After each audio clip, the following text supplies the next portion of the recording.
अस्सलाम वालेकुम viewers, welcome to Urdu से YouTube channel. Like the video, subscribe my channel and press the bell icon to get notified. नाम है इफ्रा। इफ्रा नाम के इंग्लिश में स्पेलिंग बनते हैं IFRA।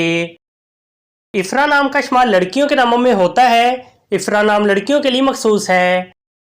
इफ्रा नाम का मजहब मुस्लिम है। इफ्रा नाम के मायनी है नुमाया, माहिर, वाजे, अया। इफ्रा नाम के इंग्लिश में 4 हरूफ है और ये एक लफ्ज है। 4 वर्ड्स एंड 1 लेटर। इफ्रा नाम के उर्दू में 5 हरूफ है और ये एक लफ्ज है। अपने नाम का मीनिंग जानने के लिए कमेंट बॉक्स में लिखिए। चैनल को सब्सक्राइब कीजिए, वीडियो को लाइक और शेयर कीजिए। Thanks for watching.